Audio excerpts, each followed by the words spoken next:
जय जवाहर, स्वागत है आप मन के न्यूज 36 छत्तीसगढ़ के आवाज में। मैं हूं आप मन के संग में नीरज। खबर छत्तीसा में आगू बाढ़बो।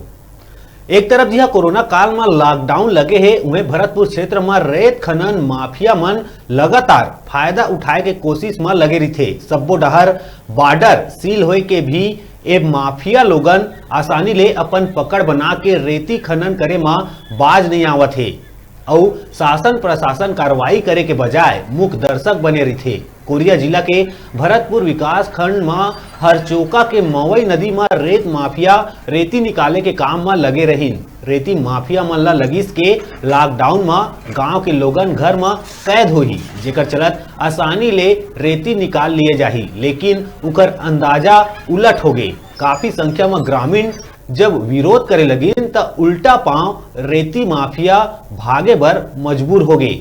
उन्हें क्षेत्र के जिला पंचायत सदस्य रवि शंकर के कहना है कि पाछू बार लीज ले ज्यादा के रेती ठेकेदार द्वारा निकाल लिए गए रहीस, ओकर जुर्माना आज तक शासन वसूल नहीं कर पाइस। लॉकडाउन में जिहां आम लोगन एक राज्य ले दूसर राज्य नहीं जा पाए, वहां रेत खनन माफिया मन आसानी से कैसे पहुंच जाते।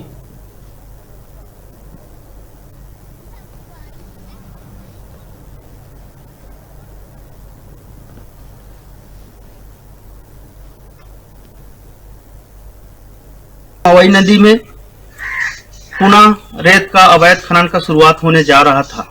हम लोगों गांव वालों के सहयोग से हम लोगों ने रेत पुनः बंद किया है और मैं शासन प्रशासन को फोन भी लगाया। शासन प्रशासन वहां पे नहीं पहुंचा और मैं उनसे निवेदन करना चाहता हूं कि जब ये क्वारंटाइन का मामला है, फिर ऐसा अवैध कृत्य क्यों जारी है। गाँव के लोग अभी हालात इस क्षेत्र का अच्छी नहीं है, इसके बाद भी बाहरी लोगों के द्वारा रेत खनने का प्रयास किया जा रहा है। मैं कड़ी शब्दों में निंदा करता हूं और विरोध करता हूं कि हमारा जो नदी है उसका रेत खनन पूर्णतः बंद हो और शासन प्रशासन इस पर ध्यान दे।